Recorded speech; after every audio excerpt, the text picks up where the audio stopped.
Hello, everyone, and thank you for joining us for another episode of Spooky Chicks and Horror Flicks. We are your hosts, Emma. I'm Allie. Or Black Phillip. I don't know. What do you want me to say? Rat Girl? I was going to say Rat Girl, Gremlin. I go by many names. Yeah. We are really, really excited for today's episode, and we have differing views on it. Greatly differing views. Like a lot. And that's a good thing, you know? It's so good. I think it would be really boring if we had all of the exact same opinions. Totally. But Allie, before we dive into the film today, how was your week? How are you doing? So you guys, just for clarity, we recorded last weekend, so it's been a short minute for us. So Emma, myself, and the producer and some other amazing friends went to Disneyland on Monday. We did. This past Monday, and it was amazing. It was Halloween time. The producer is a very It was Halloween time? You mean Christmas time? Oh, whatever. We just got Halloween on the brain. Well, Haunted Mansion, you know what I'm talking about. Yeah. But the producer is very efficient at Disneyland. Yep. Like doing. Yeah, he always has everything ready to go, has all of our tickets linked onto his account, has all of our Genie passes, is already strategizing the next 4 rides that we're going on, and just makes it really easy for us. Highly recommend if you need to go to Disneyland and make it like, I need to go on all these rides, take the producer. Yeah, I was going to say, bring the producer. DM us, we can give you his info. Oh, also at Disneyland, we got to see a ghoul daddy. We did get to see a ghoul daddy. And Matthew, you know, we love to see you. Yes. Every time we go, you're the best. And we can't wait to see you again soon. Yes. So shout out to the Ghoul Daddies and Matthew, and we love you. Yeah. But also I wanted to shout out separately from Disneyland. I went to a Christmas brunch today. Yes, I've been drinking since 12, whatever. It's a weekend. It's a weekend. It's Sunday. But my gals, Laura, Sunny, Annie, Marianne, I want to shout you out because they were very supportive and happy to hear about the podcast today. So Oh, I love that. it's fun when your friends that you'd think might not listen actually listen. We have a lot of people in our life that are like, yeah, we don't really like horror movies, but we actually really love how you and Allie break them down and you don't have to watch the film. And they appreciate that we're not like super serious and that we kind of take everything with a grain of salt and we laugh during everything. So it makes it a little bit lighter than like a very hardcore, scary podcast. Yeah, that was a W. A W. A W today. Emma, what's up with you? Not much. Same thing as Allie. Had so much fun at Disneyland. And then I was very proud of myself for making it into the office the next day because we went to Disneyland on Monday and I always go in the office on Tuesdays. So yeah, it's been a good week. Just kind of getting back in the groove of things. Didn't have too much going on. I did have like a work happy hour thing on Friday. That was really, really fun where we went to a Christmas bar and went to a couple of old bars too that I used to frequent Where? in downtown San Diego. Oh, gosh. Like Rustic Root and Tipsy Crow. But they were fun. Okay. It was like nostalgic to go there for a hot minute. But yeah, it was great. And Allie, I wanted cheers to episode 11. 11? Lucky 11? That is my favorite number, by the way. Oh, interesting. Yeah. Well, cheers to us and cheers to episode Cheers. 11. Cheers, bitch. Oh, by the way, what are you drinking today? Okay, I am drinking something very sentimental today. So I am drinking a Sauvignon Blanc from Cupcake, which you already know where I'm going with this. Before I even drank wine, literally when I was like 21, 22 years old, Allie got me hooked on Sauvignon Blanc and specifically this brand from Cupcake. So I thought that I would bring it over today. Are you trying to make me cry? Yeah, always. Doesn't take much these days. And Allie, what are you drinking, my girl? Okay, gang. Okay. We all know I have a White Claw, but I have something else on hand as well because tis the season to be delicious. Oh. It's not butter, but a spiced mulled wine. Ooh, I love that. You know Yes. that's like a Swedish tradition. I'm very Swedish for all of you that don't know. Basically, Emma is a Swedish fish. That's a hard thing to say. I am a Swedish fish, yes. And a lot of people tell me that the whole film of Midsummer reminds them of me. Which we will cover because that actually fucked me up. Such a good one. Such a good one. And one other thing I want to mention too before we get into the flick is, you know, we would love if you guys interacted with us on some of our social media platforms and on Patreon. So you can find us on pretty much all social media platforms at Spooky Chicks and Horror Flicks, and also on Patreon as well. We have a couple of different patron levels. I think they range from like $3 a month to $10 a month. And if you subscribe to the $10 per month patron, then we actually will do an entire episode in your honor. So that's, pretty exciting if there is a specific film that you want us to review. Okay, so Allie, why don't we tell everyone what we are reviewing today? Today we are reviewing the 1974 classic Black Christmas. So don't be confused, you guys. There's a couple different versions of this film, and some are better than others. But this is the 1974, the original Black Christmas. As a team, myself, Emma, and the producer all have very differing views on this film. So get ready to listen to us battle it out. So please, if you have not watched the film Black Christmas 1974, stop everything you're doing now and go watch it. Or if you don't care, feel free to proceed. All right, fuckers, we're going to get into our... Sorry. I'm like a 13-year-old. Like when you curse, I'm like... Oh my God, I cursed. Who even calls it cursing? I don't know. Me. Okay, so we are going to our trivia section. And just a reminder, we do our trivia questions up top of the episode. And then at the end of the episode, we'll revisit and see what the producer has lined up for us as the actual answers. Because Emma and I don't know these questions. And I'll beat you, bitch. Oh my God. I'm sorry. Can you listen to this right now? You won last week. Okay. So now I'm out for a vendetta. Okay, whoa. V for vendetta. V for vendetta. I'll probably lose, by the way. The first question is, the three movies director Bob Clark is most famous for is Black Christmas, A Christmas Story, and what other pig-related movie? Okay, and question number 2. What is the name of the house cat that may or may not lead people to their deaths within this film? Oh, bitch, I know this one because... I do too. Okay. I love cats. No, you do. And the third and final question is, what... Producer, this is so funny. What alcohol does Mrs. Mac hide around the house? That's a good one. Oh, shoot. I don't know the actual... is it like type of alcohol? Let's go with type of alcohol, people. Okay. All right, everyone. So those were our trivia questions. So please put your answers away, and then we will dive into the answers at the very end of the episode. We'll plunge into those answers. We'll plunge headfirst into them. Our film synopsis for Black Christmas. During their Halloween... Oh my God. Don't we always wish it was Halloween? Okay, hold on. Starting over. During their Christmas break, a group of sorority girls are stalked by a stranger.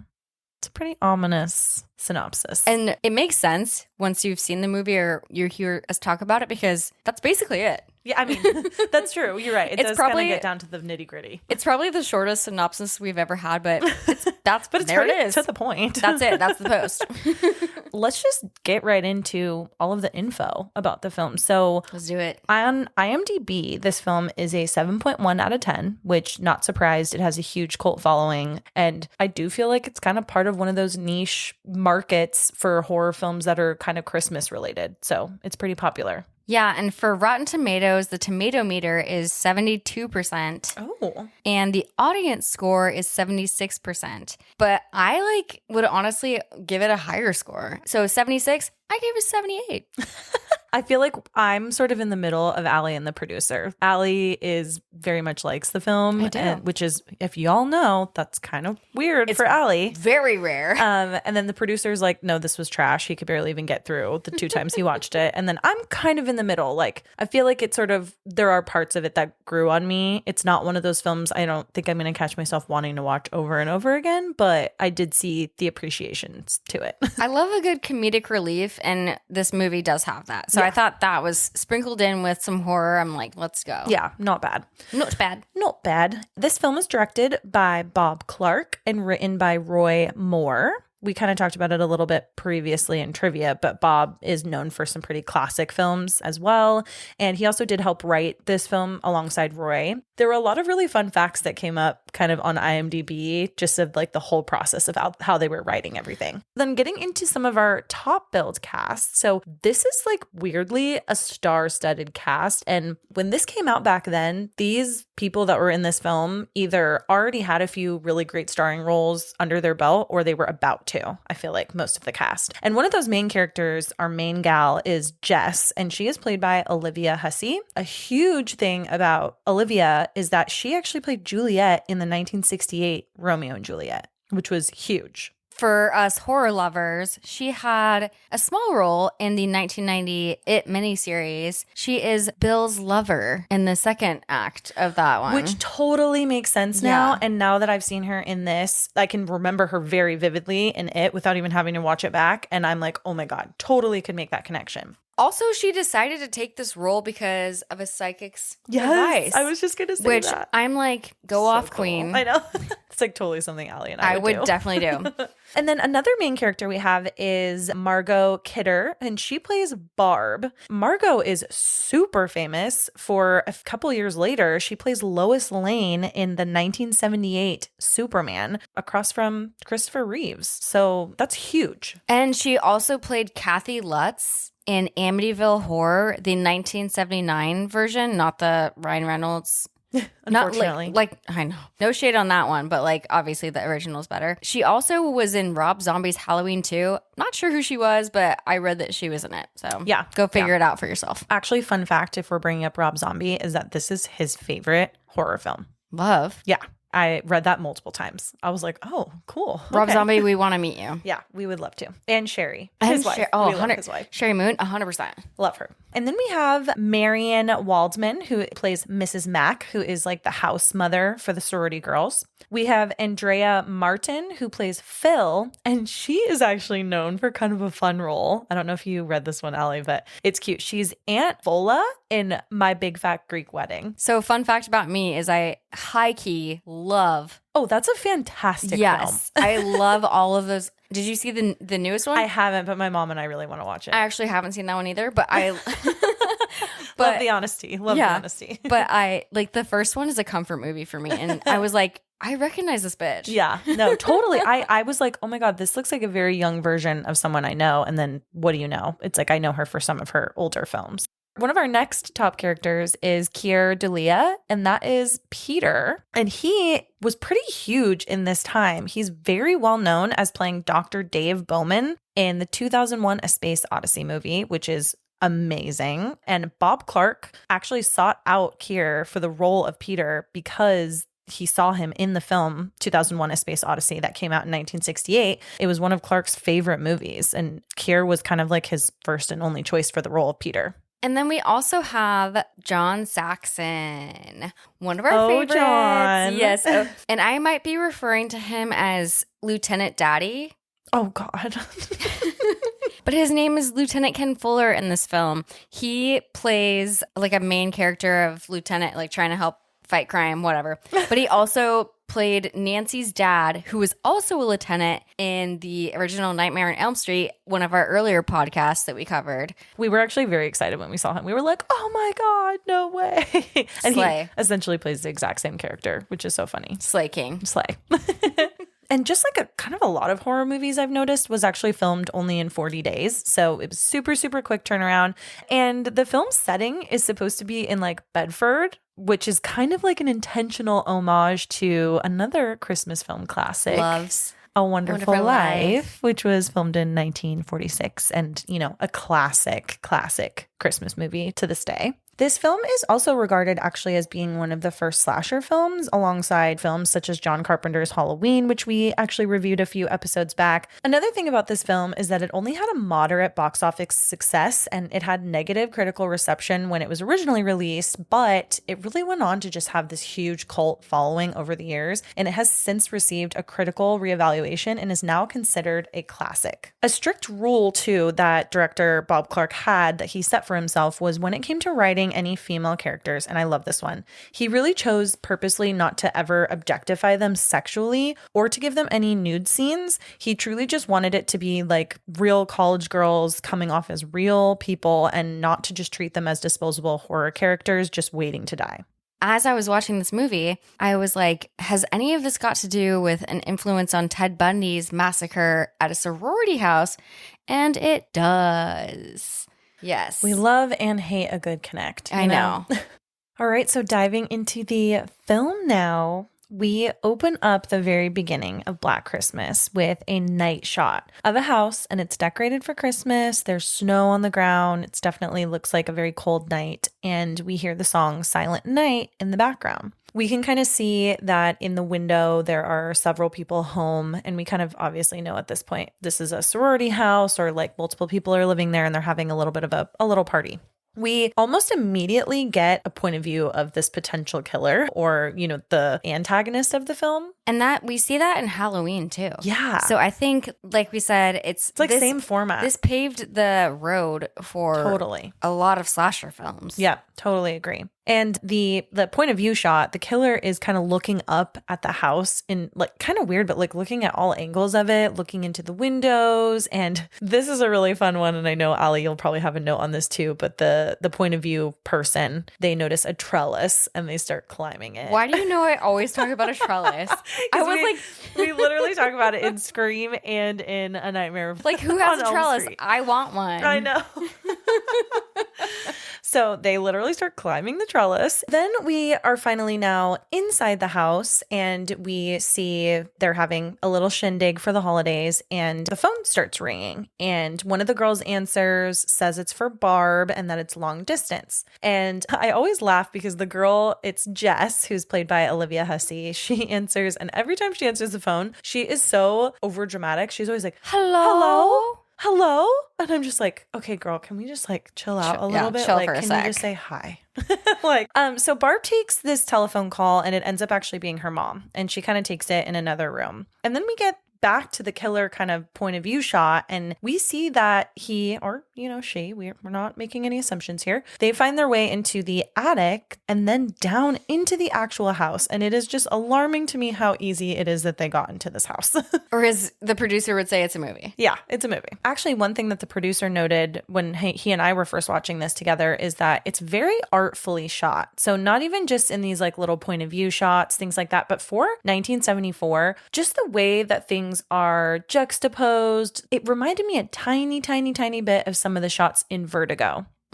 Which just in the way that like the zoom in and zoom out and stuff is just used to kind of make your mind, you know, kind of turn a little bit. Totally. So I thought that was really cool. And, you know, then we immediately see another shot of one of the other sorority girls, Claire, and she's talking to her boyfriend at the door, and they're kind of saying their goodbyes to each other before he leaves. Then the phone rings again, and again we have Jess, and she's answering. Allie, can you do it for me? Oh, hold on. Hello. Hello? Hello. Hello? She just sounds panicked I'm also immediately. Like, why is she the only one answering the phone? I know. These like, is days, she the phone answerer? So we're millennials. We're like, bitch, I'm not picking up the phone unless somebody's about to murder me. But I guess... Well, okay. Never mind. I just answered my own question. And she, you know, she calls out to the other girls, it's him again, the moaner. This actually brings like all of the girls to the telephone. We then hear from the phone, we hear some like really heavy breathing, some gargling, some choking sounds. And then we hear this person with a really creepy voice saying some pretty vulgar things. Yeah. Like words I don't even say. Yeah. And they're kind of saying like, let me lick it. And they're being very just like obscene and vulgar. And all the girls are just kind of like listening, like, what is going on? And Barb actually kind of picks up the phone and is like, you know, what do you want, creep? And she's like kind of trying to tell him like she's not taking any of this seriously. And then before he hangs up, he actually says, I'm going to kill you. And that's kind of like the first like big threat we get. And we're like not even 5 minutes into the film. If this is how a sorority house was in the 70s, low-key here for it, because like who comes running for a phone call? Totally. If it doesn't involve like Popov, like plastic handle vodka, like nobody's coming Nobody's to run. getting up. Yeah, No. nobody is getting up. But it is insinuated though, because they said it's the moaner again. Maybe they're all kind of interested because maybe they've already gotten some phone calls from him before, like before we, you know, see in the movie. We need more context about we that. do. We need to know. Another cool thing too is that the audio for all of these demented phone calls was actually edited into the film during post-production. So while they were shooting the footage for the phone call scenes, the actresses were actually just like reacting to threatening dialogue, just being spoken straight to them from director Bob Clark, which I thought was kind of funny. And then the actual really disturbing phone call audio was put in post-production. And what I will say is phone calls are very scary, but I think this set the footprint for people getting freaked out by like phone calls. Yeah, totally. And like, who is that on the other line? Because at this time, obviously, you did not know who was calling. They didn't Neither have caller did ID. the police. We'll talk about it later. Talk about that later. And one of the girls, Claire, you know, after they get off the phone, she kind of makes a little comment to the rest of the sorority girls that, you know, she's kind of worried about it. There was a town girl that was or a townie girl is what she says, our word, assaulted a couple of weeks ago. And Barb's like, oh, I wouldn't even worry about it. Like, these kind of guys called me 2 times a day back in the city, you know, and she's kind of like dismissing Claire's feelings a little bit. And Claire's like, you know what? I'm just going to go upstairs to pack. So then at this point too, we get the introduction of Mrs. Mack, who is the house mother, and she comes into the door and all of the girls kind of like surround her and she's got some presents in her hands and they're like, oh, Mrs. Mack, we have something for you, blah, blah, blah. And they kind of have like a little gift for her as well. So then when Claire is upstairs packing, now we're, you know, in her room, she's by herself, and we get another point of view shot of the killer, and he's actually hiding behind some of her wrapped like clothing. I feel like, you know, sometimes when you have it in like a plastic sheet from like the dry cleaners or something like that, she's got several things hanging in her closet, and we get that point of view shot of the killer kind of hiding behind that. She hears something and she goes to investigate. As like this is kind of happening also, she runs into the house cat, Claude. Well, no, we knew one of the questions. And the house cat is, you know, just hanging out on her bed, and, you know, she's hearing all these weird things. And so she's like, okay, I'm going to investigate like what's going on. And we immediately see her get choked by the killer in that killer point of view. And he uses the plastic clothing wrap to choke her and suffocate her. And then we get a shadow shot of the killer having Claire over his shoulder, presumably, and taking her actually into the attic. So this next part, I think, was super funny. And Allie, I bet you have it in your notes too, that it's really funny. But we see like a solo shot of Mrs. Mack, and she kind of has like a second to herself. And the girls have just gifted her this like really ugly, basically moo-moo, which if you guys don't know what that is, it's basically a very unflattering kind of like nighty type of thing. And she's like, I wouldn't even wear this to get my liver taken out. And then she goes to a bookshelf nearby and literally pulls out a bottle of alcohol that she has carved into a book, which is so funny and clever, is what I have in my notes. And I also thought it was kind of funny that during the film, the characters of Barb and Mrs. Mack are actually near constantly drunk. And director Bob Clark added this element because he kind of wanted to make sure that there was a little bit of humor. And, you know, so he has like kind of those 2 constantly drunk characters. I think one of them was actually drunk. Yeah, wasn't Barb? Yeah. Like she insisted on like drinking real alcohol during her scenes. She was method. Very method act. So then the phone rings again. And, you know, naturally everyone's a bit on edge. And Jess, again, why is Jess always the one that answers the phone? But she goes and answers the phone, and it is her boyfriend, Peter. And she tells him that she needs to talk to him very urgently, and she's trying to find a time to talk with him. And he kind of explains that he's been very, very busy studying for his like piano recital solo. And if she needs him, you know, he's going to be in room 30 all day is what he says. He also says at the end of their phone call, like, I love you. And she says, I know. And I'm like, okay, Star Wars. I thought that immediately. Mm-hmm. That was totally the first thing that I thought too. I was like, okay, all right. I love you. I know. And then Mrs. Mack is such a vibe. She's totally like, is. She's like getting ready for bed. We see this shot where she's like moving back her vanity, like her mirror vanity thing in the bathroom. And you think we might see something behind her pop up, but no. Well, you've seen this movie or you haven't. So you know that. Something I love about her is she is me. I knew you were going to say that. And she's like looking for something and we're like, what is she looking for? And then she pops off the top of the toilet lid and she's looking for her hidden alcohol and she just like pulls it out of that dirty ass water and she's like, yeah, what up? She's all, there you are. And it's like attached to a string, which I think is really funny. Like, don't let it get lost in the top of the toilet, you know? So then Jess actually knocks on Claire's door. She's kind of wanting to check in on her and she doesn't hear anything, which, you know, we know as the viewers of the film that Claire has been nixed.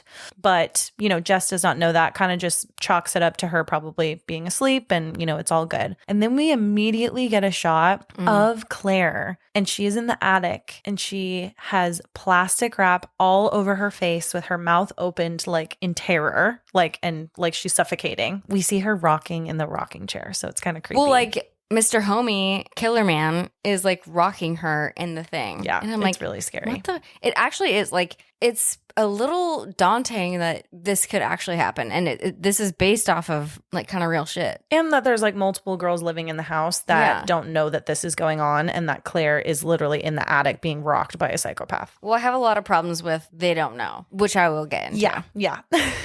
So then we are hitting the very next day, and we are now on campus, and it's during the daytime, and we see kind of an older gentleman sort of waiting outside one of the halls. We come to find out that it's actually Claire's father because he was there to pick her up. And, you know, he's definitely looking a little bit concerned because she's not there. Also, like, is this Hogwarts? It's really pretty. I know. I wonder what campus it was exactly. I know that they It's shot in Canada. Yeah, I know that they shot a lot of this at the real school, depending on, like, I know later on there's a hockey scene, and I think they did shoot that at like a real college campus. Well, it's Hogwarts, basically. Yeah, it's really pretty, like very pretty architecture. And we see Claire's dad. He's like concerned, obviously. And he's like, I need to know what's up. Mr. Harrison, he runs into this guy and is like, you know, do you know where this sorority is? I was supposed to meet my daughter and she's not here. And he kind of lets him know like where the sorority house is. So then Mr. Harrison shows up at the sorority house and he runs into Mrs. Mack and asks if she knows where Claire is. Mrs. Mack is not really concerned, says that she might be at the fraternity house where they're kind of doing an event for some underprivileged children, but not to be like concerned. You know, she's probably going to show up at any moment. So again, we're at the sorority house and we're with Mrs. Mack, who is the house mother. And she reminds me exactly of my house mother at my sorority, who was like a laissez-faire woman. Are they all like that? I don't know. I mean, I don't know. I was never in a sorority, but I do feel like the ones I've seen portrayed are kind of all the same person. My house mom came home with a lot of things and they weren't good ones. Oh, I'd like to dive into that a little bit later. Well, sign up for Patreon. I'll tell you everything. Yeah. Good plug. Anyway, so Mrs. Mack is at the house with Claire's dad. And my question is like, why is nobody breaking down every single door?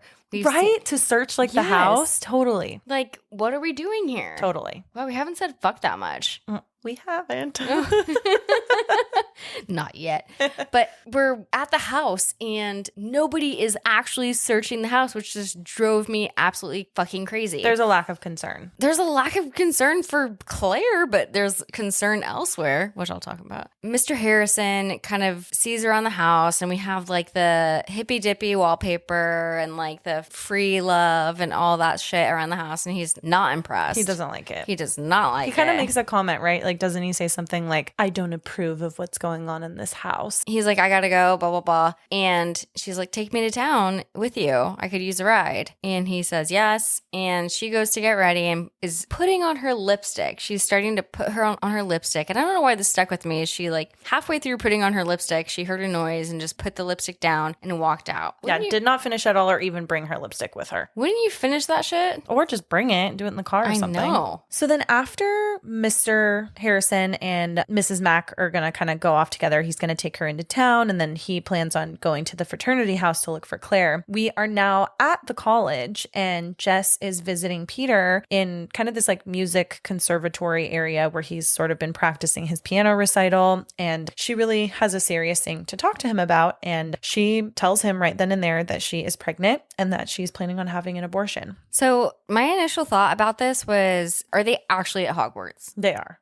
Okay. Definitely. Like this is Yule Ball territory. It looked very churchy to me. Yeah. Even. Jess tells Peter, he's like, hell yeah. And Jess is like, actually, no, like this wasn't my plan. And she wants to abort the baby. And just in case you were wondering, because I was, abortion was legalized in 1973 and this film was 1974. So this is kind of a ballsy move of the movie. Yeah, that's fresh. Mm-hmm. That is fresh. That was a fresh one. Also, why does Peter look like he's 70 years older than Jess? But fun fact about that, he was actually the oldest of the college students cast in this film. He was 38. Dude.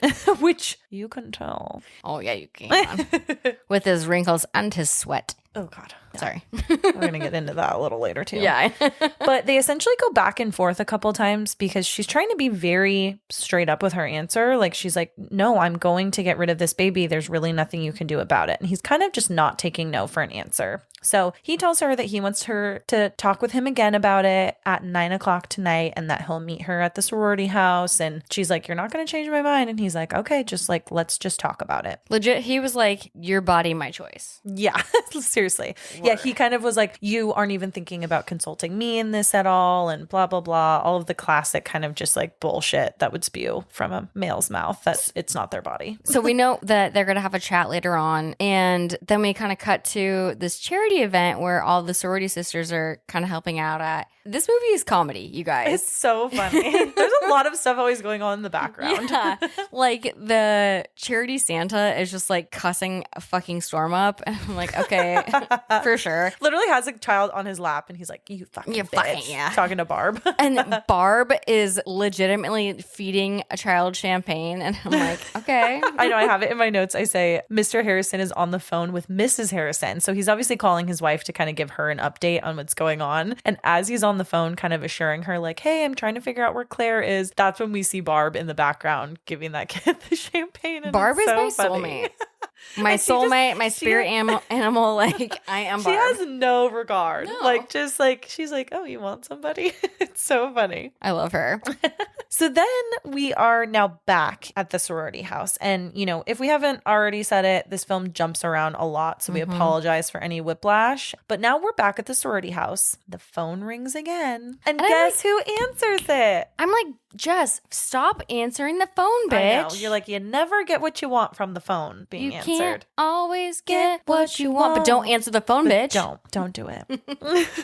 So she answers on, and the killer actually says some really weird and kind of relevant stuff about a baby. Like, where did you put the baby? And just really, really creepy things. Again, making snarling noises. It sounds like there's like 3 different people talking. And actually, this was a good point that the producer made. I feel like he started to make conclusions at this point in the film that we might be dealing with like a multiple personality disorder type of thing, because almost every time on the phone, it sounds like different voices are talking. Yeah, it's like if you've seen Split, it's like yes, Split. That's literally what the producer said. Totally. And so she gets off the phone with him, and then we are now back with Barb and Mr. Harrison, and they have Phil with them, and Phil, all 3 of them, they go to the police station to make a missing persons report. Phil's a girl, by the way, if you didn't remember that from the top. And then we jump back to the sorority house, and Jess finds out from Mrs. Mack that they still can't find Claire, and Jess actually goes to find her boyfriend Chris, and he is playing hockey at the college, and she's like, dude, Chris, like, when's the last time that you saw Claire? And he's like, oh, last night when I left the party. And she's like, well, we still can't find Claire. So like, what's going on? And, I appreciate that he kind of drops everything right then and there and is like, okay, shit, like, let's go look. And Chris, Claire's boyfriend, he's playing hockey, but he's also giving me like Peter Dinklage meets Robert Redford and is always in a fur coat when he's not on the ice. Tell me I'm not right. I mean, I love Peter Dinklage. I didn't get that, but I can see the comparisons now. Not the height thing, the looks. No, I get it, like his face, yeah. And I do think it's actually really cool because I read a fun fact that the actor who plays Chris in this film, he actually owns that fur coat, and it's still in his closet to this day. I would hope so. He was wearing it the whole fucking film. Yeah. That thing on the ice. Sick. So Jess is, kind of filling him in on everything, and she's like, the cops are not really taking it seriously, and we just need to figure out like what's going on with Claire. So then we cut to Peter, and he has his final recital performance, and he is aggressively playing. So you can tell that What else is he aggressively doing? Sweating. Yeah. Oh my God. I'm like, I know I get like a little perspiration when I'm nervous. Yeah. But like, he's like chasing waterfalls on his forehead. These are my exact notes. It literally says one bullet, he's very sweaty and gross. Next bullet, creepy. Next bullet, is he the killer? These are my exact notes. Well, I think that they're like trying to get you to think he's the killer, and maybe he is. I mean, we don't know. But yeah, they're definitely setting it up as like this man is kind of aggressive, and he's been practicing for a very long time from what we've gathered in the film so far, and he's just totally wrecking the whole thing. So then back at the station, we actually see that there's another parent who is kind of sitting down and being questioned because she is reporting a missing child, her daughter Janice, who who is 13 years old. And it's really sad because as this is like happening, the sorority gang, a couple of them have already told, I think they call him like Deputy Nash. He's like kind of like the front desk cop. You know, there's always like a front desk cop. So if anybody has seen 3 Billboards, you know what it is. I know that film. Yep. And it's the Sam Rockwell character. He's like kind of a dumbass cop. And that's this guy, Nash. Yeah. And so Nash isn't really taking the whole Claire situation seriously. And then they have another mother who's there talking to another cop. And this is actually where we get the introduction of Lieutenant Daddy. Oh, no. I was just going to say Lieutenant Fuller. But Okay. And he's like the only one that's actually concerned about Claire. Yeah, I think he's finally kind of like, okay, what's going on? You know, what's happening? Then we're back at the sorority house once again. And Mr. Harrison's there, Mrs. Mack. Mrs. Mack is actually trying to get Mr. Harrison to eat a little bit. And she's kind of, again, reassuring him, like, you know, I'm sure she'll show up and I'm sure XYZ will happen. And Barb is there just getting absolutely hammered. What I will say is when Mrs. Mack gets back to the sorority house, she mentions that like the door is broken and they need the handyman. The front door. Does. Yes. Oh, yeah. They need the handyman to come fix it, and that comes into play, a heavy play later. And then love me some Barb. She's so silly. She really is. We see her, and she's like drinking on the couch, looking at a centerfold. In a Playboy magazine. Yeah. I'm like, go off, queen. I love you. This is a vibe. I read that was supposed to be a clue into her sexuality. And it was supposed to show that basically she's like very fluid and very like bisexual. Oh, my brother told me that too. Yeah. Hey. Like, because she talks about a couple boyfriends she's had. And then like now we see her like checking out like a centerfold. So it's kind of love that funny. for her. She also goes on to talk about turtles having sex. Yep. And she's obviously inebriated, like, aren't we all? She kind of brings up that she thinks that everybody's blaming her silently for Claire's disappearance. Which I don't see that at all. Maybe that's just part of like when you're drunk, sometimes you're a little paranoid. Totally. You know? I think it's because she made the last like mean-ish comment to Claire, at the beginning. As she was going up the stairs to her room. That is true. So I think she's taking the blame that she's like, oh, I fucking pissed Claire off. And now she gone. She either ran away or she is like something else. Yeah. Ooh. Yeah. Ooh. Yeah. But yeah, Barb's kind of getting a little up in arms about it and being a little feisty. And eventually they're like, go take a rest. Yeah, they're like, basically, go to bed, Barb. My parents tell me that a lot of times. Go take a rest. Yeah. I love that. So then we are back with Peter. He's back in the Yule Ball dancing practice room, and he's upset because Sweaty Mister was like, I fucked that shit up because he did not do well. He knows that he fucked Yeah. And so he starts like bashing in a piano. And if we didn't say it before, which I know we did, I'll say it again. This movie bounces around just like a basketball, like Troy Bolton in High School Musical. Get your head in the game. Get your head in the game. Peter's head is not in the game. No, it's not. His head is sweaty and he's bashing in a piano. And it's another just like example of aggression from him. So like as the viewer, you're kind of like, man, if that guy could do that to like a piano, could he do that to some sorority girls? He doesn't look like he has the build for it, but whatever. Okay, so after Peter has fucking destroyed his piano, we are back at the sorority house and most of the girls are, you know, kind of getting together to go out and keep looking for Claire. And Mrs. Mack actually kind of pulls Phil aside and tells her that she's probably going to be gone once they get back because Mrs. Mack is going to be going to her sister's for the holidays. Then we get to a scene where we see the cops and kind of, you know, several community members are kind of forming this search party to look for that young girl, Janice, the 13-year-old that is missing. And I kind of feel like they're also there in support to try to figure out if Claire is maybe connected in some way as well. Bruh, I feel like they're not. Really? There for that. I feel like the young woman, Janice, who has been deemed missing, 13-year-old, is a distraction, like a plot point distraction. Because do we get resolution about like what her fucking purpose was? That's true. So that's my take on that. Okay. And I feel like it's a good distraction. I also want to know, why is Claire's dad at Janice's search party and not? Well, that is where my point is, that I feel like some of them are kind of there because they're like, well, I mean, we're kind of also looking for Claire sort of at the same time while we're helping. Like 2 girls, 1 stone? Yes. Oh, my mind yeah, just went too. somewhere so weird. That that shall not be named. That should not be named, but if you're a millennial, you know what we're talking about. Yep. Actually, the producer just asked me if I thought that was a horror movie, and I said yes. It truly is. It is. Oh, God. No, I can't continue. Anyways, let's continue. So now we're again back at the house, and Mrs. Mac is packing her stuff and drinking freely. Obviously, she's our homegirl. She loves to drink. And she hears Mr. Claude, her cat. She's like, Claude, where are you? And she decides to go near the attic. Yeah, hole. she sees it's like open. Yeah. She's like, attic. Yeah, natural place for Claude to be. He's a nimble guy. Sure. Is Mrs. Mac? No. No. So she starts to like scale up into the attic hole. That's what I keep calling it, the attic hole. Yep. Is there a proper term for that? I think I wrote in my notes like attic opening, but I like attic hole. Thank you. That sounds like something dirty. It does. So Mrs. Mac is squeezing up into that tiny ass attic hole, and she's looking around trying to see where the fuck Claude's at.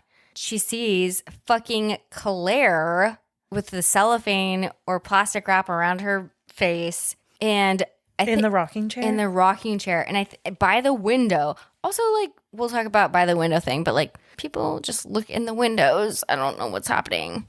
Answers so many questions, but some fun fact about it is we see Claude like licking the cellophane wrap or whatever around her face. Oh yeah, they had to put catnip on and the actress like was kind of freaked out by it. They actually wrapped her fucking face. Oh, that's actually really terrifying. And they had to like poke little like holes so that she could breathe. And then put catnip on it and have a cat like fucking. And meanwhile, your mouth is open and your eyes are like wide open. To like, good for her. Give that girl an Oscar. Mm-hmm. But anyways, so Mrs. Mac was like, the fuck? And then we get a shot of these two, not janky hands. I don't know why I say janky, but like it's a killer that we know. So hands holding this chain. Also, why is there a massive chain with a hook at the end of it? Randomly in the attic? That is a good point, and I didn't even think about that. What is the purpose I just accepted it as fact. Okay. I accepted it as ghost ship. Oh. Which I don't know the purpose of that. Actually, that one makes way more sense. Oh, yeah. But so we see him holding this, and he yeets it toward her, and by some miracle, it actually catches her, like it actually hits her, and she like has like her mouth gaping open as it's coming towards her, so it just like lines up perfectly with her mouth. How does it not? He must be really good at like bocce ball and like getting that, like getting right towards the jack. Like, oh my God, I love it. You know what I mean? Or like scoring a goal. He must be really good at that. Totally. By some chance, it actually yeets Mrs. Mac up, and now she's hanging by a hook in the attic. Dad. But it's giving ghost ship. It's giving Krampus. Yep. I know. I don't know why. She also, Mrs. Mac, totally reminds me of Aunt Dorothy from 100%. From Krampus. If you haven't watched that episode, it is the one right before this. So go watch it or listen to it. Sorry.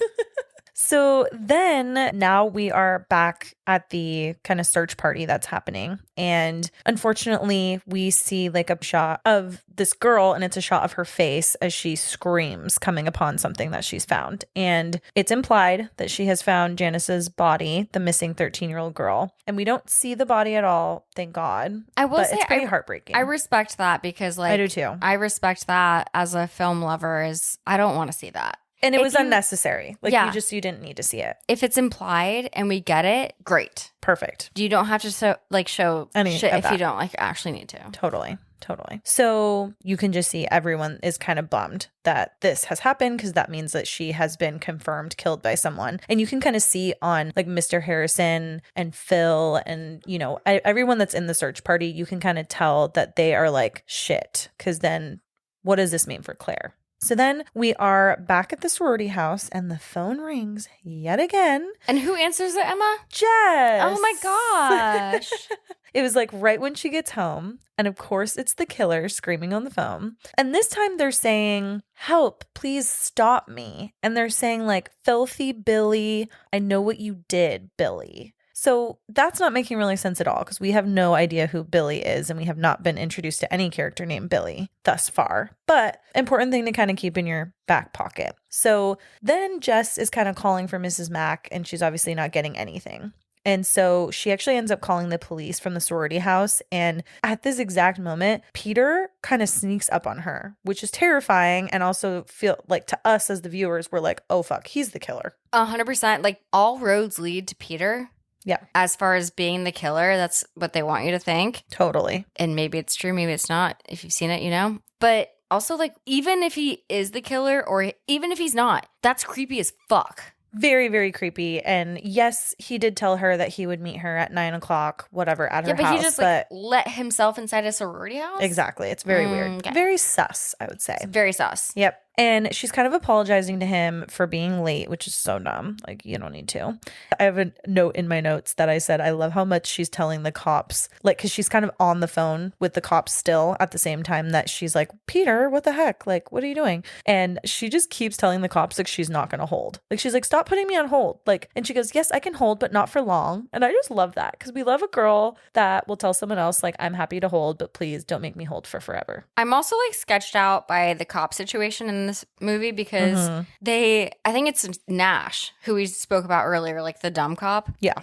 Who's like, yeah, some girl just got found like fucking killed in town. Yep. And I'm like, who would release that information just willy-nilly? So true. And so true. I was like, why not just call like 911 and like have a dispatcher like come?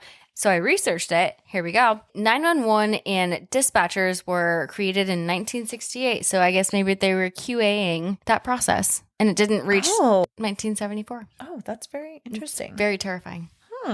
Well, so then as Jess is on the phone with the cops, in the police station, Mr. Harrison is there and he's at the station and he kind of hears Deputy Nash talking to Jess and saying the address of the sorority house where she is like calling in again, this killer that keeps calling their phone line. And Mr. Harrison immediately, his little spidey senses go up and he's like, ooh, that's my daughter's sorority house. There's obviously something not cool, not chill going on. And as Jess kind of gets off the phone with the police, Peter says that Claire is all right and that everything's all right, even though he doesn't freaking know. Like, how could he just like be so nonchalant? Like, everything is all right when it's like, Peter, you don't even know what's been going on. And he actually ends up telling Jess, he's like, well, Jess, you know, I want to let you know that I'm actually leaving the conservatory and we're getting married. Just very matter of fact, just telling her what to do. He was legit like, yeah, weird shit's happening, but you're pregnant and we're getting married. I'm like, okay, is this like a dowry process? Like, yeah. Are we, I know totally. It's the 70s, but like, jeez. Oh my God. I know. And she tells him, which I love, she's like, I don't want to marry you. And I actually think this is awesome too, because this film has actually won praise by a lot of feminists for its portrayal of the final girl, Jess, because she is a pregnant girl who does not want to abandon her college education and career dreams for a hasty marriage to her temperamental boyfriend. She turns down his marriage proposal and then explains to him basically why she doesn't want to marry him. And I think it's like awesome that it gets accolades for that. I love that so much. And I think this is probably before the final girl, like quote unquote thing became a thing. Yeah. Especially after like abortion had just been legalized the year before. Yep. So totally. like ballsy, but also, yes, let's talk about it. It was a very like forward facing film, which I loved. Yeah. And they were not afraid to kind of test the waters. Traditional things, you know? Yeah. No, I think that's amazing. And then so Peter, he's, you know, of course, being super dramatic about getting rid of the baby. And he says, you're just treating it so simple, like it's getting a wart removed. And he's like, you are not going to abort that baby. And then one of the last things that he says to her is he says, you're going to be very sorry, which again is a big clue to make you think that he is probably the killer. So throughout this, like, basically whole film, the cops have kind of been useless. Mainly Nash, yeah. Like, sorry, Nash, I hope you developed into a better police officer. But we start to get the assumption that Lieutenant Daddy is... Oh, my God. Lieutenant Fuller is actually concerned about Claire's whereabouts because she's a missing person. Yep. And he's not just focusing on Janice. I know he has a busy caseload, but we got to focus on all of them, right? And so he goes back to the house and we're like, okay, what can we do? And he basically says he has a guy that can wiretap shit. So I was like, are wiretaps a thing in the 70s? So I actually looked it up, and wiretaps became a thing in the 1890s. What? I know, right? Huh. I know. That's cool. It's like, there's no way that wiretapping was around by then. But then I was like, didn't they use that in the Nixon case for impeachment? And that was, and that was 1973. Wow. Sometimes I'm good at Jeopardy, you guys. Sometimes. Okay. Thank you, Emma. You're welcome. But so somebody cares and they're like, we're going to put a tap on your line, and they bring in a phone technician or whatever the fuck he does. They situate them to like set them up for success because they know the guy or homie will call again. And they have to keep him on the line for like a certain amount of time in order to be able to like track the call properly. Which is crazy because I'm pretty sure like nowadays you could probably catch it within like 3 seconds. Probably. Yeah. But Lieutenant Daddy says, is there anybody else in the house? And the girls were like, there's Barb, but she's sleeping because she doesn't feel well. And he was like, okay. Was Barb the one at the station earlier? And if you remember, she was drinking at the station. And she was making some jokes about a fellatio. And he was like, yeah, just let her sleep. And I was like, yes, Daddy. Stop it. I'm sorry. I don't know. Oh my God, I cannot. And so they're trying to keep them as protected as possible, which they're actually not succeeding in. But they say there's a deputy or like a police officer sitting outside in a watch car watching the house. And we all know this never ends. Never ends well. Yes. Ever. These people are destined a bad fate. With a negative They're doomed. Experience. Yes. Yep, totally. So knew that was I didn't say anything, but like it's never a good thing.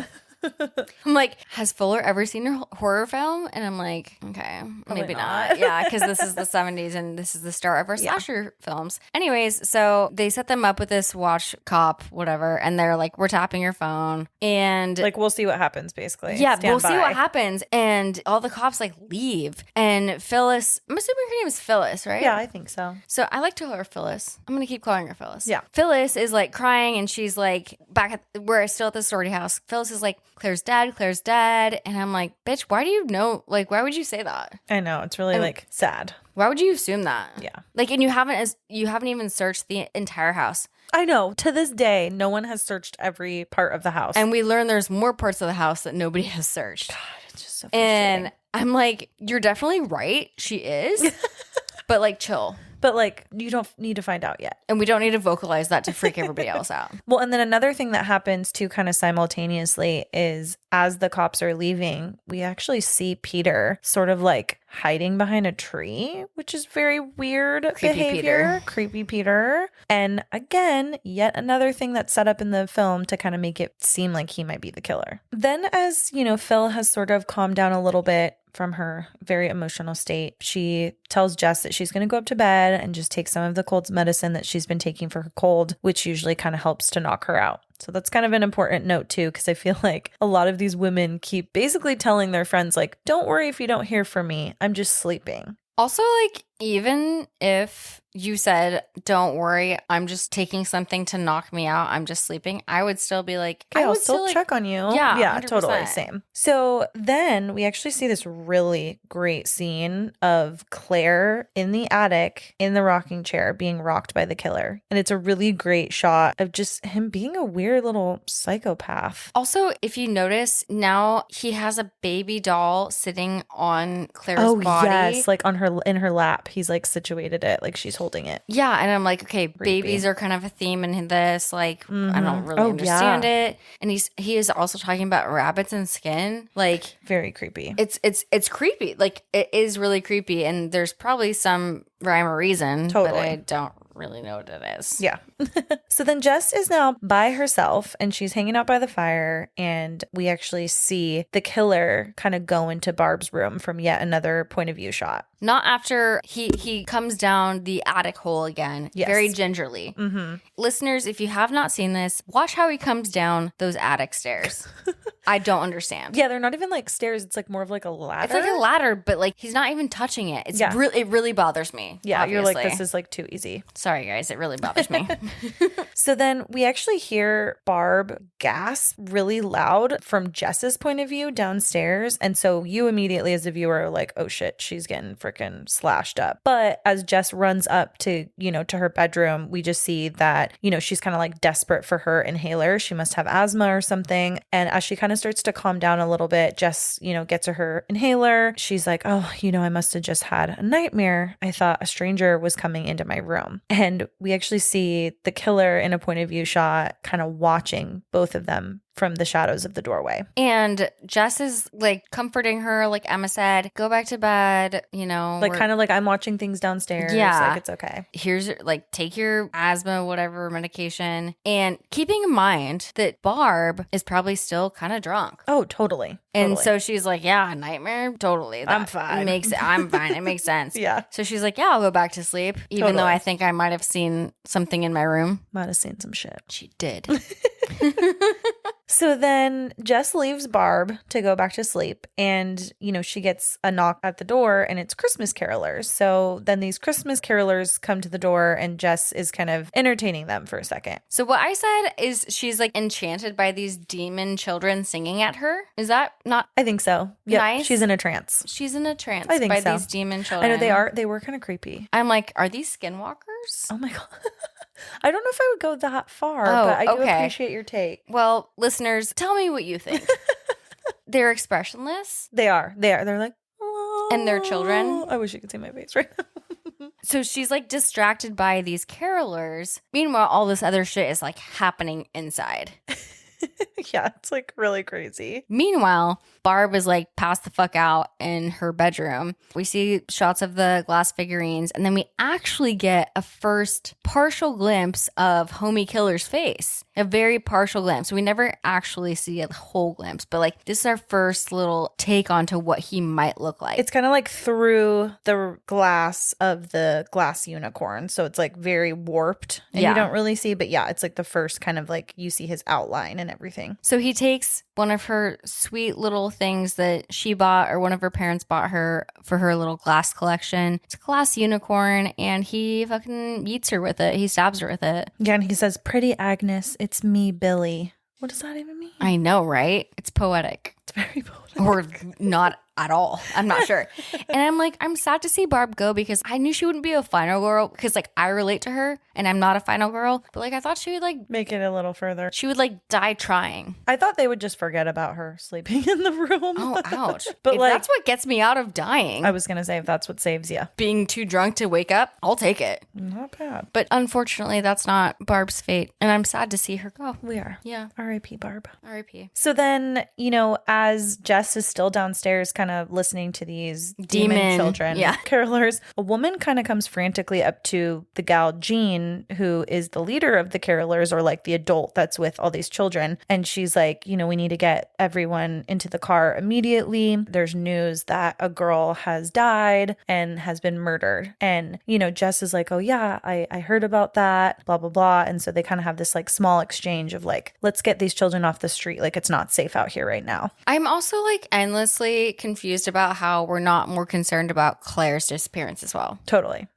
Okay. And then the woman actually says to Jess like, oh, your phone's ringing. And Jess, of course, Jess, always answering the phone, goes into the house, answers the phone. And of course, it's the killer again. And when she's listening this time, we hear quite a few different voices on the phone, which I think we've alluded to already that sometimes kind of happened in previous phone calls. But in this one, it's pretty clear. It sounds like a man, a woman, and potentially a child. Yeah. And one thing that stuck out to me when listening to this is one of them says, it's just like getting a wart removed. which if you remember, like I mentioned earlier in the podcast, that is exactly what Peter says to Jess about how she's being nonchalant about the abortion and how she's treating it just like getting a wart removed. Which is like, that's wild. It's like a wild like connection, and right it's there. very specific. So you as the viewer are either like, okay, it's definitely Peter, or this person is just listening to all of their conversations. Totally. You know? Oh. Because they might be in the house, because they are. Oh, shit. No. They might be in the house because they are. Yeah. Okay. And so, like I keep saying, these calls are actually scary. Like, Yeah, they're I don't very get scared easily. irking. Yeah. I don't get scared easily, but these would definitely fuck me up. Oh, totally. Well, and then so Jess, is freaking out. So she goes to wake up Phil to tell her about the phone call. And Phil is like equally freaking out. And she's like, dude, why didn't you tell the cops about this potential connection to Peter? Because if you guys remember, the phones have been tapped now, and the cops have already told Jess a couple of times that she's just not keeping the killer on the phone long enough for them to track it. We actually did see a scene a little bit earlier. They're trying to trace these calls. And I'm like, we see a detective, I think his name's Detective Graham, and he's like walking around this like mechanic room and he's like holding something. And like, is this how we trace calls in the 70s? Yeah. I've never tried to trace a call in the 70s, but I'm not sure if that's like how you do it. Yeah, it's almost like he's like actually physically following the line. Yeah. It's kind of crazy. It's actually kind of cool. It's actually kind of cool. I'm like, was that how it happened? Yeah, I would actually love to know the process if anyone knows. I'll ask my dad. So then the phone rings yet again, and it's actually Peter this time. And Jess, of course, is the one that answers. And he's saying, like, please help me. He's like kind of begging Jess on the phone not to kill the baby. And the cops are like, should we trace Peter's call too? And they're like, why the fuck not? Yeah, they're like, might as well. And so as the viewer, you're kind of thinking like, oh my God, are they going to see that the calls are coming from the house and that it is Peter? And when we're hearing this call, Peter's like in his feelings. He is kind of being a little crazy. And so it feels like he could potentially be the killer. Obviously, this movie's like trying to make us Think feel like, things, yeah. So he's like kind of whining and crying. He's like, don't kill the baby. Like, don't kill the baby. Just like begging her, basically. Yeah. And then unfortunately, they find that the call is not long enough to trace. And Jess is like trying to repeatedly ask him, like, where are you, Peter? Like, where are you? So then Lieutenant Fuller calls Jess back and asks her about her convo with Peter and is kind of like, why didn't you tell me you were kind of having some issues with Peter? And as Jess and Phil are in the living room, we actually kind of see like an ominous shadow in the background, which I love all of these little kind of shots where we can see the killer is lurking around, just like kind of hiding in plain sight a little bit. I also am like, how is he moving up and down from the attic like so I know, swiftly? so swiftly. Totally. Like, good for him. Yeah, right? And Lieutenant Fuller kind of tells his peer that he is like, I kind of like want to talk to this Peter guy. Like, I need to get some intel from him on like what's been going on. What I thought was funny is Lieutenant Daddy was like, I can tell that Peter's upset. You need to tell us like why he's upset. They literally laid it out on the phone call. Like, we know why the fuck he's upset. Totally. Like, bitch, like, yeah. Did you not hear what you just heard? I know. You did hear it. You heard it. You heard it.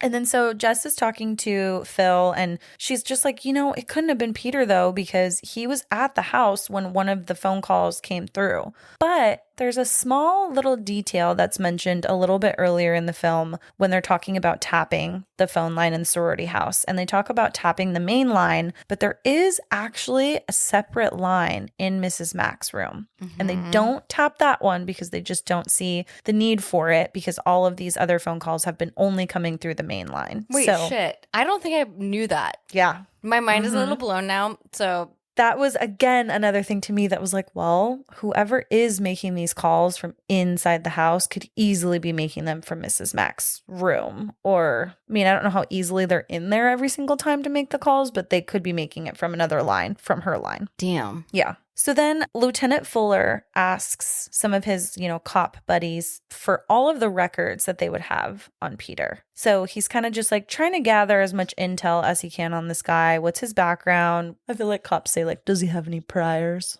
Like, is that like a thing? You know what cops in 20 years are going to say is, are they sus? Oh, is that what they're going to say?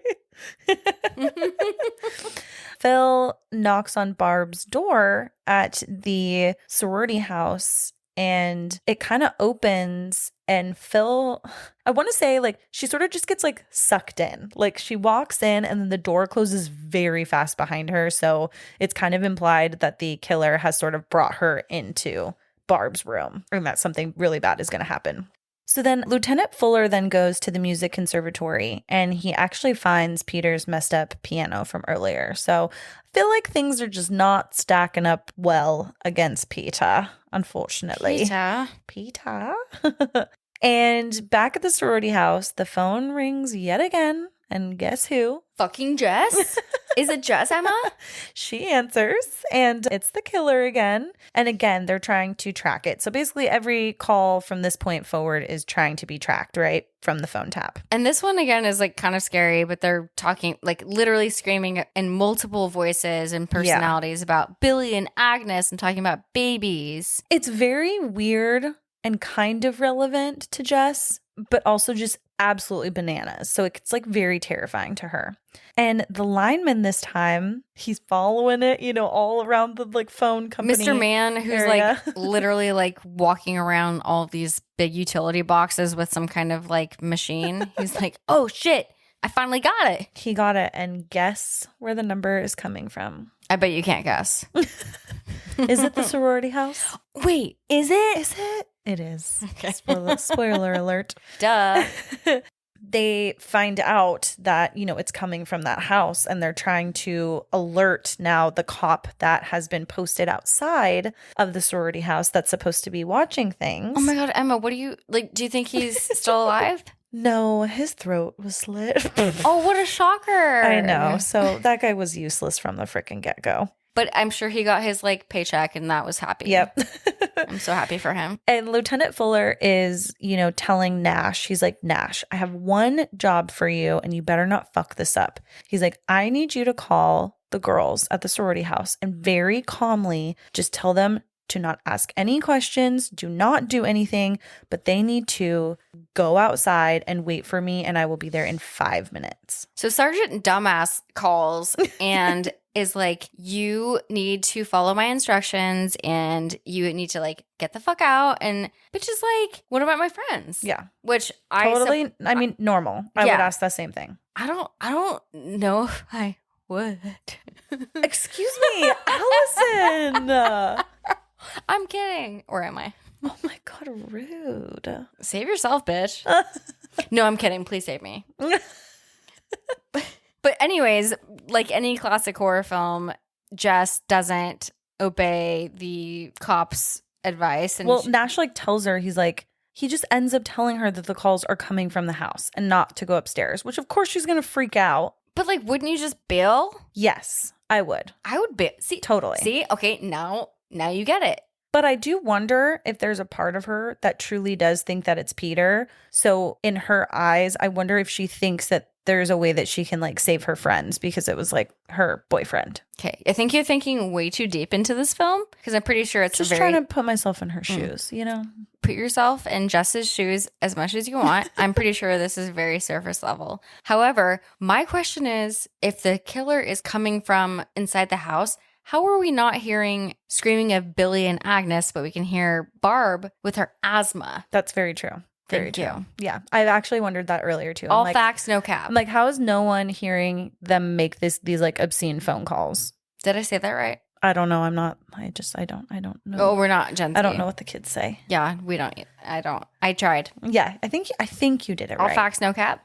All facts. Anyways. That sounds right. So Jess knows that the killer is calling from inside the house and Nash is like, don't. She does anyways. And basically Emma and I would just leave each other if it came down to it, is what we gathered. Yes, 100%. Yeah. And she actually ends up grabbing a fire poker as a weapon. And she walks herself upstairs to Barb's room. And this is kind of sad, but she does find both of her friends, Barb and Phil, on the bed, kind of piled on top of each other. This is, again, she's like swung the door open, and that's when she sees her friends dead on the bed. And in the crack of the door, Ugh.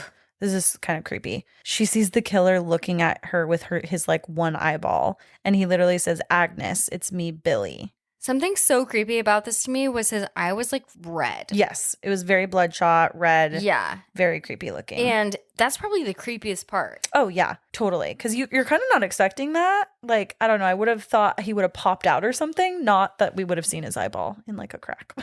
And then she finally is like, fuck, friends are dead, creepy eyeball. She runs downstairs. She's like, I'm going to bail out this door.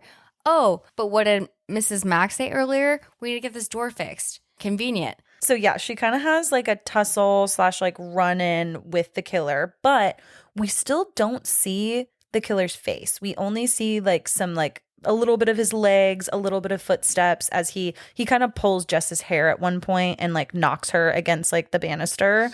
And we see just like his hand do that. We see Jess kind of take herself into the basement and lock herself in there. Also, this is the first time we're seeing the or basement. seeing him. Yep. Yeah, and I'm like, the washing machine is down there, so you must go. There are ice skates hanging on the wall. Yeah, like you must go down there at some point, right? Why haven't we been hiding there the entire time? Totally. At this time, too, the cops are trying to get to her as fast as they can. And she is just trying to, I think, kind of last as long as she can within the basement. And she starts to hear something outside of one of the basement windows. And she sees a person's silhouette kind of walking around. And this is when we find out that that person outside of the basement is actually Peter. Creepy Peter. Creepy Peter. And he's calling her by name now, asking if she's all right, trying to act like totally normal, right? Like he's not the killer. And he actually ends up breaking one of the windows. My question, getting inside the basement. My question is like, why? Okay. So if I'm a deranged boyfriend, like, why am I going to look initially at the basement windows? We don't have basements in Southern California, so correct us if we're wrong, but like, that's not my first indication of like where to go. Yeah. And like, even if you see your girlfriend down there, like, do we break it? Yeah. And like, how did you know she was there? I mean, Totally. to your point, and like, it's just kind of interesting. Oh, is it interesting? It is. And she does try to kind of hide from him, but then it gets very clear, like, there's not a lot of places for her to hide. So he does end up seeing her and he's like, Jess, why didn't you answer me? What are you doing down here? And at the same time, the cops actually arrive at her house and they hear her screaming. So from like their point of view, we hear screaming going on. And then they end up going down into the basement and they find Peter dead, passed out on top of Jess. Dead, passed out. Yeah. And he dead. And you kind of at first think that she's dead potentially as well, because she's kind of like, I think I meant like she was passed out and he was dead. Word. Because then she comes to a little bit and we're kind of met with this relief of like, oh, okay, she's not dead. She killed him. Like, that's crazy. Like, she did it. You know, you kind of feel this like relief a little bit. You know what I noticed about this scene where we see that Peter's fucked? Like, he's obviously dead. Like, there's blood on his face. Also, the blood looks so fake. It's like pink. It's corn syrup, man. It's just so funny to me. I love pink. Yeah. But we see a shot of Peter's face and his eyes are just like very colorful. And I'm like, that's not the killer, man. Totally. Yeah. We just saw the killer's eyes. Yep. That's and a good, yeah. So good did call. she. That has nothing to do with anything, by the way. So we see that and then he's dead. She's like unresponsive, in shock, all those good things as you do when you kill your boyfriend. We don't really know how she kills him. Yeah. I mean, assuming probably stabbed him or something with the fire poker. Sure. Yeah, totally. And we see her resting in a bed upstairs in the sorority house. In the sorority house with like the cops surrounding her, and they have a doctor there too as well. And I'm like, why the fuck would we not take her to the hospital to get examined, or at least to like a safe house or anything like that? And for some reason, fucking Claire's dad is there. Why does Claire's dad need to be there? So random. And then he passes out from shock, and then they start attending to him. And all the fucking cops leave. Everyone leaves, which was so weird because I don't know if you caught this, but I could have sworn that the doctor says, I'm going to stay with her to like make sure, because she should, you know, because basically Lieutenant Fuller is like, well, how soon can Lieutenant I question? Who? Lieutenant Fuller. Lieutenant who? I'm not saying it. Do it. Nope. Lieutenant Fuller is kind of asking the doctor, like, when am I going to be able to question Jess? You know, when is she going to come to? I know you gave her a little bit of medicine. And he's like, oh, she probably won't be able to talk to you probably until like tomorrow afternoon. And I swear that the doctor says something about like staying with her to make sure that she's all right or something along those lines. So then it's very extra jarring that everyone leaves. And it's just like so random. And we get another POV shot. It's just really weird because there's a lot of commotion going on in the house like right before all of the cops leave and stuff. Like they're all talking about different things, talking about this and that. And we just see Jess in this bed, like completely by herself. Bro, all is calm. All is bright. Oh my God. But not. Scary. Yeah. Scary. We get that POV shot kind of like the killer is still there. And then we actually hear laughing. And then a shot of the attic again. And this is all from like kind of outside of the house. And then we hear the rocking chair rocking and see the attic door crack open from inside. So then we're immediately like, oh, fuck, it wasn't Peter. Well, if you guys are all smart, which I really hope you are, and if you're not, that's totally fine because I'm not smart. But even I got this. We knew this. We knew Peter wasn't the killer. Yeah, it started to become too obvious. Yeah. And then we get a shot inside the attic of Mrs. Mack and Claire as it kind of pans out from the attic and then outside of the window. And now we're completely outside of the house and it's just zooming out, kind of like this overhead shot. And then we hear the phone ring in the distance. I don't know if you saw this, but there's somebody like by the door there too. Yeah, there's a cop in the front door only. So I'm like, well, hey, what the fuck purpose was this guy? Totally. And like at least hang out in her room. Or fucking take her to a hospital where she should be. Honestly, that's where, she should be. So the panning out really made me mad because I'm like, if you were an actual cop or friend, you could have seen Claire's face in the window for like a day and a half. Yeah, it is kind of weird that no one ever caught Claire's face in the window because she literally was in a rocking chair at the attic window for a couple of days. Like, please, you guys, we don't have attics either. Obviously, we don't have basements, but please look for my face. If I go missing, look for my face in a window. Or just like search every room. Like any window. Yeah. And, oh, by the way, then it ends. Yep, just credits immediately. It's just like, that's it. And the really frustrating part, not frustrating, I guess, it's like, keeping watching more, which we don't get, is that we never find out who the fuck the killer is or who Billy and Agnes are. And I read that the director wanted to keep it ambiguous, even though the studio was like, let's give them a solid ending. And he's like, nah. Yeah, we literally don't get any answers, which is really frustrating. Also, Happy Black Christmas, 1974. There are also two other ones, 2006 and 2019. Yeah. They're shit. Don't watch them. Do not watch. Oh my gosh. None of them were good? Like, what was your favorite out of the three? Oh my God. Probably this one. Oh, really? I'm not shitting you. Oh, I've only seen this one. Okay. Allie, did you think that this film was scary? Hell no. Did you? So I would say overall, no, with an asterisk. And the asterisk is that I did think that a lot of the phone calls were really creepy. They kind of creeped me out. Like if I was watching it completely by myself at my house and I'm like listening to this, that I just didn't like that. I didn't like how those phone calls were. They were very creepy. I redact my statement and say I agree with what you say because I don't know if you've ever heard these, but there are actual cases where people call and do shit like this. Totally. It's terrifying. It's so scary. Also, seeing the eyeball, scary. In the doorway. Yeah. Very scary. And not that this would have ever happened at San Diego State, but being in a story house. Well, you have a personal connection to that because you know what that's like. Yeah, but we're always at frat houses. So busy. So a little bit of safety in that. A little busy. Safety in numbers. I mean, I guess it is a little spooky with the phone calls. I will give you that, yes. But give me your final thoughts. My final thoughts for this film were that truly, I didn't really care for it that much. I didn't think that it was terrible, but I did get a couple of chuckles out of some of the acting. I thought some of the cast was kind of interesting. Again, just Peter supposed to be a college student, but he's literally a 38-year-old man and looks very old for this role. Predatory.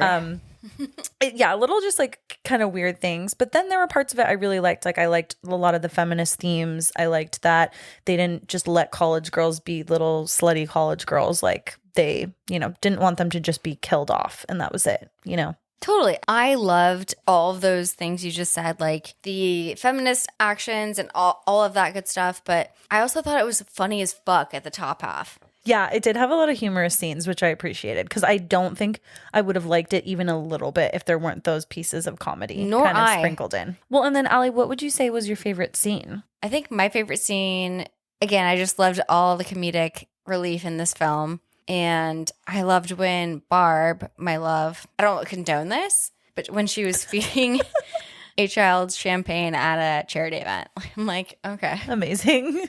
Just gave no fucks. She gave zero.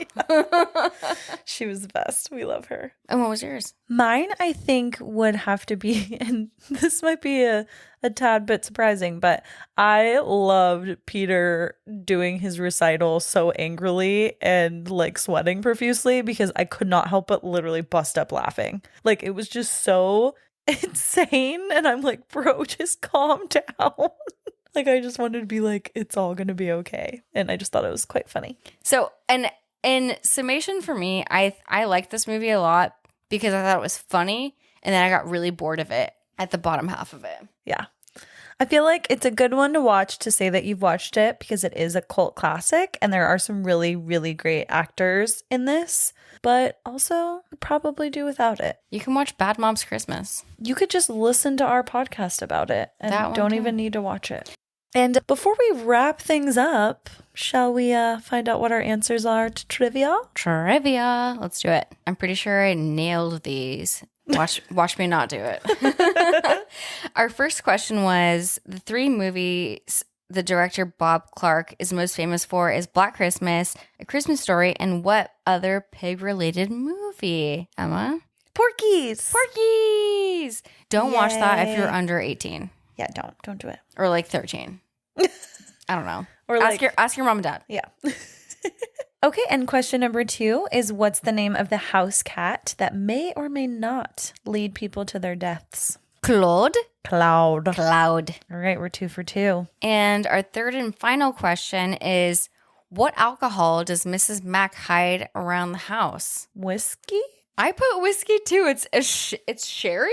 What the fuck is sherry? That sounds like an alcohol. I just don't know what it is. I have heard of that. I just don't know what that bottle of sherry? Yeah, I don't know what kind it is. Producer does have a tiebreaker for us. Sounds like we're going to have to do the tiebreaker because Allie and I both got number 1 and 2, but unfortunately did not get number 3 correct. Number 3 was sherry, which is a type of brandy. And sorry we weren't sherry fans. Yeah, apologies. So what's our tiebreaker question, Allie? Our tiebreaker question, because Emma and I didn't know what the fuck sherry is what was the estimated film budget used?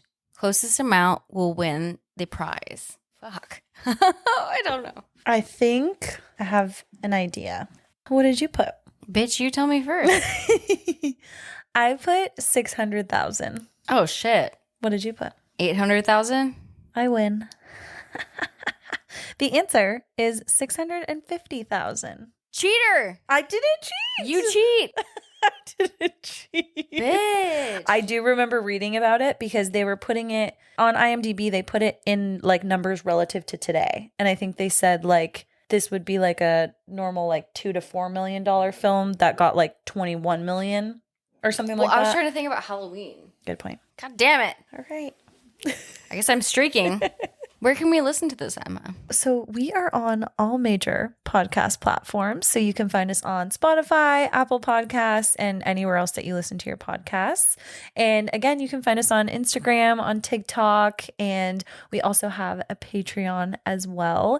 We also have a little bit of a request for you. If you have not given us a rating yet on whatever podcast platform you listen to us on, please, please, please give us a 5-star review. It really helps people to find us organically and just helps us to kind of, get higher up into the charts. But yeah, that pretty much wraps up today's episode of Spooky Chicks and Horror Flicks on Black Christmas. Thank you all so much for listening to another episode. We love you so much. And until next time, happy holidays and stay spooky fuckers.